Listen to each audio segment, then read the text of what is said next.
নমস্কার বন্ধুরা, আপনারা দেখছেন পারফেক্ট পলিটিক্স, সাদা বাংলায় রাজনীতির কথা। বন্ধুরা, একদিকে বিজেপি যখন তার মুখ্যমন্ত্রী পদের প্রার্থীকে বেছে নেওয়ার জন্য তোড়জোড় শুরু করেছে, ঠিক তার উল্টো দিকে মমতা বন্দ্যোপাধ্যায় এদিন কালীঘাটে একটা জরুরি বৈঠক ডাকলেন। কিন্তু সেই বৈঠকে যা হলো, তৃণমূল সূত্রে যেটা খবর পাওয়া যাচ্ছে, সেটা মমতা বন্দ্যোপাধ্যায়ের জন্য বড় চিন্তার বিষয়।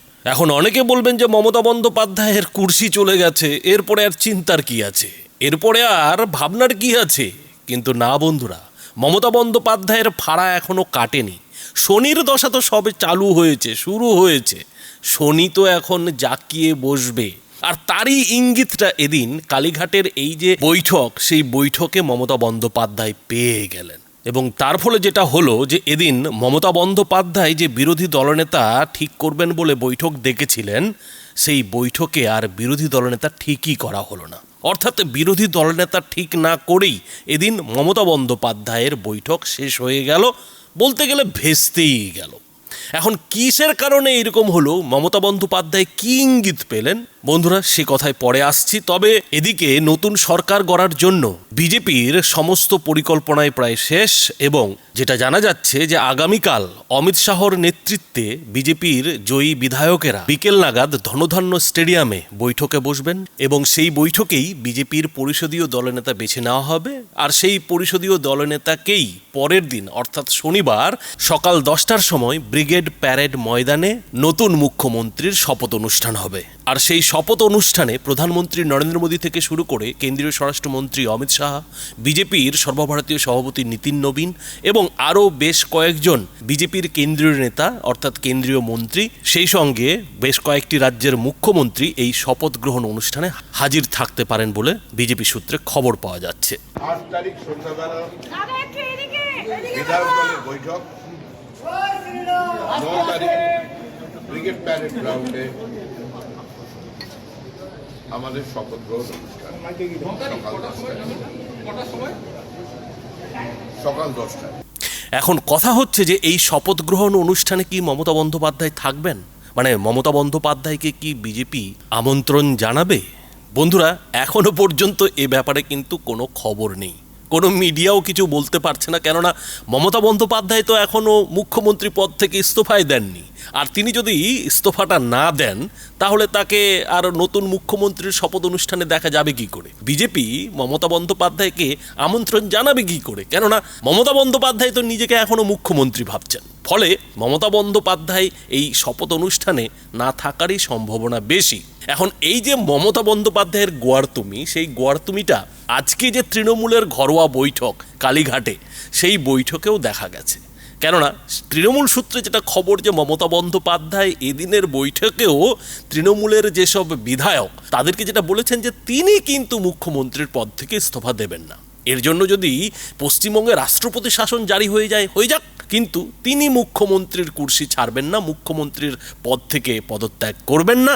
আর এই যে তিনি পদত্যাগ করবেন না, সেটা যাতে ইতিহাসের খাতায় লেখা থাকে। 4 মে যে একটা কালো দিন, সেটা যাতে মানুষ মনে রাখে, সেইটাকেই মানুষের মনে জিইয়ে রাখতে নাকি মমতা বন্দ্যোপাধ্যায় মুখ্যমন্ত্রীর পদ থেকে ইস্তফা দেবেন না। এখন মমতা বন্দ্যোপাধ্যায় মুখ্যমন্ত্রীর পদ থেকে ইস্তফা দিন আর না দিন, নতুন সরকারে তো তৃণমূলকে বিরোধী দলনেতা দিতে হবে। বিরোধী দলনেতা তো আর মমতা বন্দ্যোপাধ্যায় হতে পারছেন না, কারণ তিনি তো হেরে ভূত হয়ে গেছেন। ফলে কাকে বিরোধী দলনেতা করা হবে সেটা নিয়েই কিন্তু এখন তৃণমূলের মধ্যে টানাটানি শুরু হয়ে গেছে। কেন টানাটানি শুরু হয়ে গেছে? কারণ মমতা বন্দ্যোপাধ্যায় আর অভিষেক বন্দ্যোপাধ্যায়ের পর তো সবাই হচ্ছে গিয়ে ল্যাম্পপোস্ট। তো সেই ল্যাম্পপোস্টদের মধ্যে থেকে একজনকে বিরোধী দলনেতা করতে হবে।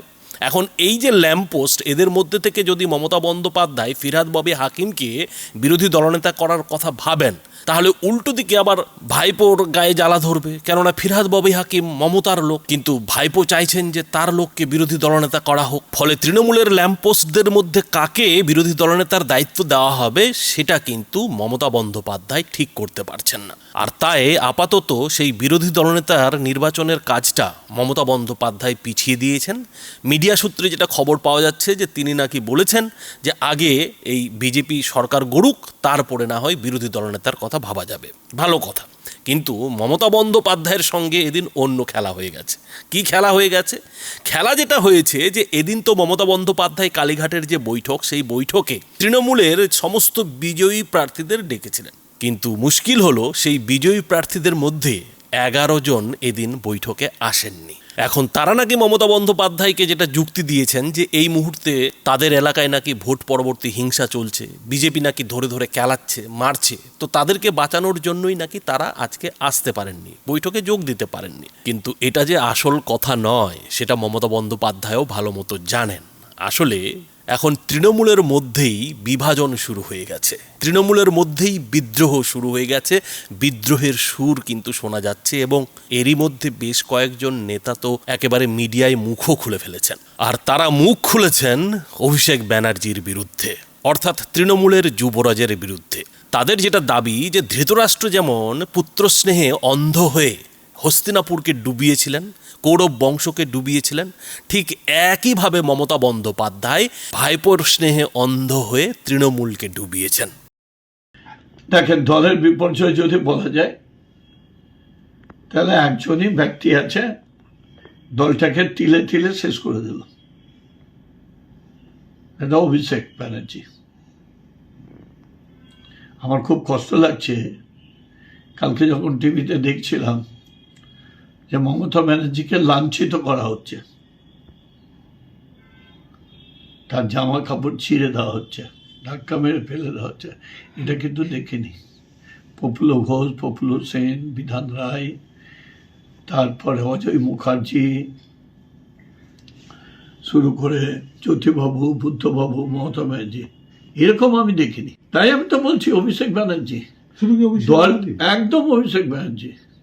কারণ যে দলটাকে ও নিয়ে গেছে যেভাবে কর্পোরেট হাউসের মতো, এখানে বাংলাতে এগুলো কর্পোরেট হাউসে চলে না। মুখ্যমন্ত্রীর সাপোর্ট, মুখ্যমন্ত্রীর কোনো উপায় নেই। কেন মানে তার তৈরি করা দল এইভাবে ধ্বংস হয়ে যাচ্ছে? মুখ্যমন্ত্রীর কোনো উপায় নাই। মুখ্যমন্ত্রী ধৃতরাষ্ট্রের মতো আটকে রেখে দেওয়া হয়েছে। কিন্তু দলের তো আরো তো শাখা সংগঠন বা আরো কিছু বলার নেই, তারাও খুব সতর্ক করেন। আরো কিছু বলার নেই। শুনেছে মমতাদি অনেক, আমিও নিজে হোয়াটসঅ্যাপ করেছি, অনেক সময় মেসেজ করেছি, নেই, যা খুশি তাই করেছেন। দল করার ছেলে হোক, দল করার ছেলে না হোক, নিজের কায়েমি স্বার্থ ফুলফিল হলেই করছে। আমি মাল্লাই দেখেছি, কোনোদিন ঝান্ডা ধরলো না, কিছু করলো না, হঠাৎ করে এলো, তার একটা নমিনেশন পেয়ে গেল, এমএলএ দাঁড়িয়ে গেল, বিভিন্ন সুযোগ বেনিফিট নিয়ে যাচ্ছে। এটা আমাদের দলের পক্ষে খুব ক্ষতি হয়েছে। আর এই যে তৃণমূলের মধ্যে বিদ্রোহের সুর, এখানেই আসল খেলাটা তৃণমূলের মধ্যে এবার শুরু হতে চলেছে। ভোটে হারার পর অভিষেক ব্যানার্জির তো এমনিতেই বডি ল্যাঙ্গুয়েজ পাল্টে গেছে। সেই সঙ্গে অভিষেক ব্যানার্জির যে ঠাটবাট, রাজ্য সরকারের নিরাপত্তা, হরিশ চ্যাটার্জি স্ট্রিট থেকে হরিশ মুখার্জি রোড, সমস্ত কিছুতে যে পুলিশ প্রহারা, সমস্ত কিছুই তো এদিন তুলে নেওয়া হয়েছে। ফলে এখন অভিষেক ব্যানার্জিকে পুরো ভেজা বেড়ালের মতো মনে হচ্ছে। আর অভিষেক ব্যানার্জিও জানেন যে তাকে এখন ভেজা বেড়ালের মতোই থাকতে হবে। আর এই যে ভেজা বেড়ালের দশা, সেটাকে দেখেই এখন তৃণমূলের মধ্যে বিদ্রোহের সুর শোনা যাচ্ছে। এখন মমতা বন্দ্যোপাধ্যায়ের মুশকিল হলো যে তিনি ভাইপোকে বাঁচাবেন নাকি নিজেকে বাঁচাবেন। কেননা বন্ধুরা, আপনারা জানেন যে মমতা বন্দ্যোপাধ্যায়কে এখন ভারতের রাজনীতিতে বাঁচতে হলে, পশ্চিমবঙ্গের রাজনীতিতে টিকে থাকতে হলে ইন্ডি জোটের সাহায্য প্রয়োজন। সেই ইন্ডি জোট, যে ইন্ডি জোটের মমতা বন্দ্যোপাধ্যায় নিজেই পিন্ডি চটকে দিয়েছিলেন। কেন পিন্ডি চটকে দিয়েছিলেন? কেননা সেই সময়ে মমতা বন্দ্যোপাধ্যায়ের অহংকার ছিল যে বিজেপিকে যদি কেউ ভারতে হারাতে পারে তাহলে সেটা মমতা বন্দ্যোপাধ্যায়ই পারেন। কিন্তু এই 2026-এর বিধানসভা ভোটের পর সবাই তো জেনে গেছে যে মমতা বন্দ্যোপাধ্যায়ের দৌড় কত। ফলে মমতা বন্দ্যোপাধ্যায়কে কিন্তু এখন আর ইন্ডি জোটের কেউ পাত্তা দিচ্ছেন না। মমতা বন্দ্যোপাধ্যায় গতকালই সাংবাদিক বৈঠকে দাবি করেছিলেন যে অখিলেশ যাদব নাকি তার সঙ্গে দেখা করার জন্য কলকাতায় ছুটে আসতে চাইছে। এবং মমতা বন্দ্যোপাধ্যায়ের ঢপবাজি দেখুন, তিনি সাংবাদিক বৈঠক করে বলছেন যে অখিলেশ যাদব নাকি গতকালকেই কলকাতায় ছুটে আসতে চেয়েছিলেন, কিন্তু তিনি নাকি, অর্থাৎ মমতা বন্দ্যোপাধ্যায় নাকি অখিলেশ যাদবকে আজকে অর্থাৎ বুধবার কলকাতায় আসার কথা বলেছিলেন। কিন্তু বুধবার তো সন্ধ্যা হয়ে গেল, অখিলেশ যাদব কি এলেন? মমতা বন্দ্যোপাধ্যায় আরও বড় বড় দাবি করেছিলেন যে কংগ্রেসের সোনিয়া গান্ধী থেকে শুরু করে রাহুল গান্ধী থেকে শুরু করে উদ্ধব ঠাকরে, তেজস্বী যাদব সবাই নাকি মমতা বন্দ্যোপাধ্যায়ের পাশে রয়েছেন বলে বার্তা দিয়েছেন। কিন্তু বাস্তবে কি আদৌ তারা পাশে রয়েছেন? কেননা তাদের প্রত্যেকেরই তো নিজেদের অবস্থা খুব খারাপ। আর এই অবস্থায় যদি মমতা বন্দ্যোপাধ্যায় ইন্ডি জোটে ফিরে যেতে চান, তাহলে তো রাহুল গান্ধী কিংবা কংগ্রেসকেই জোটের নেতা বলে মেনে নিয়ে ফিরে যেতে হবে, মাথা নিচু করে ফিরে যেতে হবে। সেটা কি মমতা বন্দ্যোপাধ্যায় পারবেন? আর সবথেকে বড় যেটা কথা, যেভাবে মমতা বন্দ্যোপাধ্যায় তার অহংকারের কারণে ইন্ডি জোটের পিন্ডি চটকে দিয়েছিলেন, তারপরে যেভাবে তার ভাইপো অভিষেক ব্যানার্জি এই রাহুল গান্ধী কিংবা কংগ্রেস নিয়ে একের পর এক দম্ভভরা কথা বলেছিলেন, সেই সবের পর কি কংগ্রেস মমতা বন্দ্যোপাধ্যায়কে কি আগের মতো বিশ্বাস করতে পারবে? এটা ঠিক যে মোদি শাহর বিজেপি থেকে বাঁচতে কংগ্রেস কিংবা তৃণমূল কিংবা অন্যান্য যেসব মোদি বিরোধী দল রয়েছে সবাই এক ছাতার তলে আসতে চাইবে, সবাই এক ছাতার তলে আসার চেষ্টা করবে। কিন্তু সেই ছাতার তলে সবাই গেলেও একে অপরের উপরে কি তারা বিশ্বাস করতে পারবে? বিশেষ করে মমতা বন্দ্যোপাধ্যায়কে কি কংগ্রেস বিশ্বাস করতে পারবে? ফলে মমতা বন্দ্যোপাধ্যায়ের রাজনৈতিক ভবিষ্যৎ নিয়েই কিন্তু এখন সংশয় দেখা দিচ্ছে। যে মমতা বন্দ্যোপাধ্যায় ভোট প্রচারে তৃণমূলের কর্মী সমর্থকদের যেভাবে এই 2026-এই মোদিকে দিল্লিতে ফেলে দেওয়ার একটা ঢপের চপ খাইয়েছিলেন, সেই মমতা বন্দ্যোপাধ্যায় এখন কি করে তার রাজনৈতিক জীবন বাঁচাবেন সেটা নিয়েই ফ্যাসাদে পড়ে গেছেন। সেই সঙ্গে রয়েছে এই ভাইপোর রাজনৈতিক জীবনের চাপ, আর তার মধ্যেই তৃণমূলের সেই 11 জন বিধায়কের অনুপস্থিতি, আর সেই সঙ্গে তৃণমূলের নেতাদের একের পর এক অভিষেক ব্যানার্জির বিরুদ্ধে মুখ খোলা। সব মিলিয়ে যেটা দাঁড়াচ্ছে যে মমতা বন্দ্যোপাধ্যায় এখন ভাইপোকে বাঁচাবেন নাকি নিজেকে বাঁচাবেন সেটাই ঠিক করতে পারছেন না। আর এদিকে তো আরও একটা গুজব ছড়িয়েছে যে 4 তারিখের পর থেকে, মানে 4 মের পর থেকে নাকি মমতা বন্দ্যোপাধ্যায় ঠিকঠাক মতো খাওয়া দাওয়াই করেননি। এই আজকে একটু নাকি ভাত মুখে দিয়েছেন, আর সেই ভাত মুখে দিয়ে তিনি এদিন কালীঘাটের বৈঠকে এসছিলেন। কিন্তু সেই কালীঘাটের বৈঠকে এসে তিনি যা আঁচ পেলেন, তিনি যা ইঙ্গিত পেলেন, তাতে আজকে আবার রাতের খাবারটা ঠিকঠাক মতো তিনি খেতে পারবেন কিনা সে নিয়েই প্রশ্ন উঠছে।